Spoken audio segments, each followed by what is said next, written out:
থাকবে। আমাদের further step এটাই, আমাদের সমস্ত কার্যক্রম বন্ধ। আমাদের সাথে বলেছেন উনি নৈতিকভাবে সব দাবি মানেন, আমরাও বিশ্বাস করেছি, উনি জাস্ট বাস্তবায়নটা করে দেখান। আমরা বন্ধ থাকবে।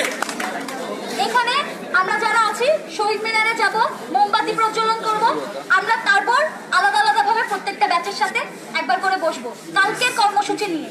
কারোর সমস্যা হবে না, সবাই এখন শহীদ মিনারের সামনে যাই।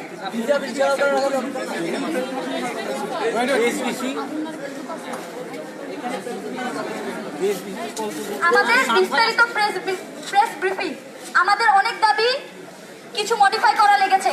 স্যার আমাদের কোনো প্রশ্নের উত্তর দেননি, যার কারণে আমরা আগামীকাল সকালে যা সবার সামনে উপস্থাপন করব। মিডিয়াও কালকে আগামীকাল সব সকালে পেয়ে যাবে।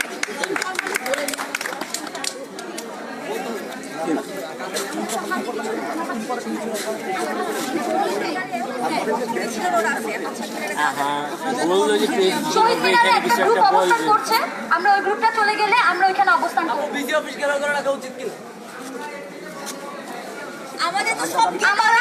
আমরা কোনো কিছু, আমরা তোমরা এখানে যাদেরকে দেখতেছো ও কোন ব্যাচের, আমি কোন ব্যাচের, আমাদের সবার বসে কথা বলতে হবে। আমরা সবাই একবার করে কথা বলবো, তারপর সবাই যা ডিসাইড করবে তাই ডিসিশন হবে, ঠিক আছে? যেহেতু আজকে রাতটাও চলে যাবে, সেক্ষেত্রে আপনারা একদম সবশেষ যে ঘোষণাটি দিয়েছিলেন ডিসির সঙ্গে দেখা হওয়ার আগে, যে আপনারা কোনো ধরনের শিক্ষা কার্যক্রমে অংশগ্রহণ করবেন না চার্জশিট হওয়া পর্যন্ত, সেই ঘোষণাটি কি বহাল আছে? এই বিষয়ে আপনাদেরকে কোনোভাবে কোনো ধরনের মেসেজ, উনি আমাদের সাথে কোনো সহযোগিতা করেননি, উনি আমাদের কোনো প্রশ্নের জবাব দেননি। উনি আমাদের এখানে উপস্থিত ছিলেন,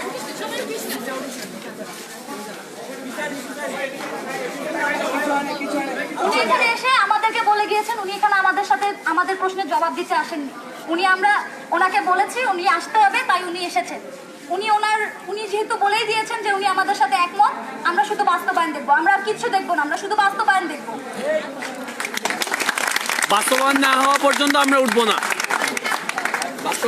সবাই এখানে অপেক্ষা করি কিছুক্ষণ, তারপরে আমরা যখন নির্দেশ আসবে তখন আমরা ওই পাশে যাবো, ঠিক আছে? ততক্ষণ আমরা এখানে সবাই অবস্থান